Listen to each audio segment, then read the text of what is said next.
վարչապետ, դուք հեռախոսազրույց ունեցաք Ռուսաստանի Դաշնության նախագահի հետ, հաղորդագրություններ տարածվեցին։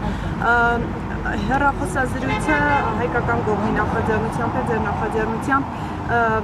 ինչ իրավիճակ էր, որ դուք որոշեցիք ամեն դեպքում հորդորել այդ կամ առաջարկել հանել այդ սանկցիաները կամ դուք ինչպես ձևակերպում եք այդ սահմանափակումները եւ կարող ենք ասել, որ ըստ էության չստացվեց ձեր երկխոսությունը Ռուսաստանի նախագահի հետ, որովհետեւ համաձայնության մասին այնտեղ խոսք չեղավ եւ ի վերջո ինչու պարոն վարչապետ չի ստացվում լուծել հարցը, դուք վստահ եք, որ ընտրություններից հետո ձեզ կհաջողվի լուծել այդ խնդիրները։ Նախ երկխոսությունը ստացվեց, որովհետեւ երկար խոսեցինք։ Ինչ վերաբերում է նախ երկխոսությունը առնվազն մի քանի հարցերի շուրջ մենք եկանք ընդհանուր ըմբռնման, որ Հայաստանի Հանրապետությունը ամենակարևոր հարցը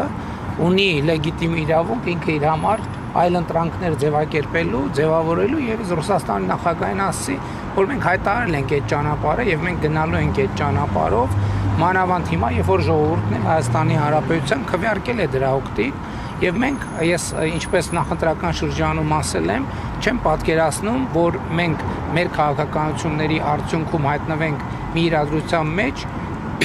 որ Հայաստանի Հանրապետությունը այլ ընտրանքներ չունի։ Հայաստանի Հանրապետությունը միշտ եւ բոլոր հարցերում պետք է ունենա այլ ընտրանքներ եւ այլ ընտրանք չունենալու դարաշրջանը փակված է։ Ինչ վերաբերում է խնդրին, ես տեսեք, մենք հիմա բոլորս արձանագրում ենք, որ այդ խնդրը Հայաստանինն է, բայց այդ խնդրը Հայաստանինը չի, դա ԵԱՏՄ խնդրն է, որովհետեւ փաստացի ստացվում է, որ Եվրասիական տնտեսական միությունը կաթվածահար է եւ չի աշխատում։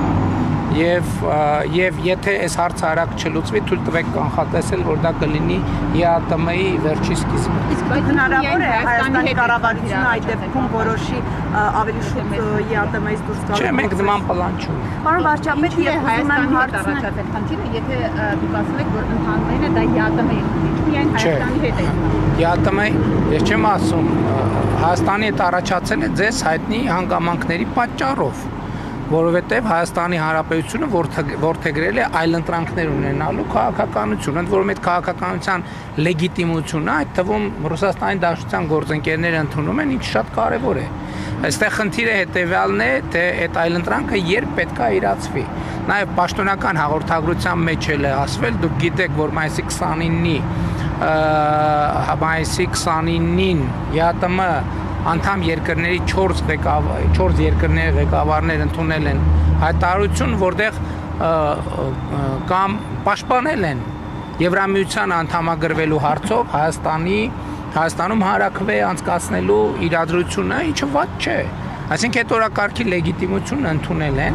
բայց ես ուզում եմ հստակ նաև Ռուսաստանի Դաշնության նախագահին եմ ասել, որ հանրաքվեն չի կարող տեղի ունենալ առանց դրա առարկայի ներկայության։ Հետևաբար այդ հանրաքվեն անցկացնելուց առաջ մենք առնվազն պետք է դիմաց լինենք Եվրամիությանը անդամագրվելու հարցով եւ այդ օրակարգը պետքա այլընտրանքը պետքա ընկալվել դա իրենց կողմից։ Ես եկեք իմ դիրքորոշումների մասին ասեմ, որովհետեւ վստահ չեմ, որ այս հատվածում, բայց առնվազն այս process-ը կարծում եմ լեգիտիմ է եւ այդ process-ը Պարոն վարչապետ, ձեր